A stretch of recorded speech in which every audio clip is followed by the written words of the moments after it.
دوسروں نے کہا کہ کنوارا بیٹا ہے، باپ کے ساتھ کام کرتا ہے اور یہ دونوں دکان سے جیسے مال لے کر الگ الگ مقامات پہ سیل کرتے ہیں، اب جو بیٹے کماتا ہے اس میں سے کیا وہ بھائی کو زکوٰۃ دے سکتا ہے؟ دیکھیں، اگر ایک تو ہوتا ہے کہ بچہ والد صاحب کے ساتھ کام کر رہا ہوتا ہے لیکن بحیثیت مددگار کے، یہ شرکت بالعمل اس انداز سے ہوتی ہے کہ وہ عمل کرتا ہے لیکن تمام تر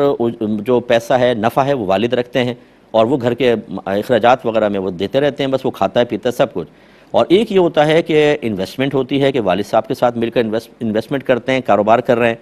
ایک یہ ہوتا ہے کہ بعض اوقات باپ باقاعدہ سیلری پر مقرر کر لیتا ہے بچے کو، تو اگر انویسٹمنٹ ہے اور نفع حاصل ہوا بچے کو یا باپ نے سیلری دی تو یہ اپنے پیسے میں سے زکوٰۃ بھائی کو دے سکتا ہے کہ بھائی کو زکوٰۃ دینے میں یا بہن کو کوئی مسئلہ نہیں ہوتا۔ لیکن اگر سب کچھ والد کا ہے، یہ صرف کام کر رہا ہے، تو یہ تو مالک ہی نہیں ہے۔ جب مالک نہیں ہے تو والد صاحب کی اجازت کے بغیر دے نہیں سکتا، اور اگر دے گا اور والد صاحب کے پیسہ دے گا تو زکوٰۃ نہیں ادا ہوگی، کیونکہ وہ تو والد کی اولاد ہے۔ اس میں پھر یہ ہو سکتا ہے اگر بھائی بہت زیادہ تنگ دست ہے تو پہلے والد صاحب بیٹے کو دے دیں کہ یہ میں تمہیں دیتا ہوں، یعنی زکوٰۃ کی بات نہیں کر رہا ہوں، ویسے ہی یہ تم اس کے مالک ہو، جو چاہے کرو، پھر وہ زکوٰۃ کی نیت سے دے دے۔ اگر اس کے پاس مطلب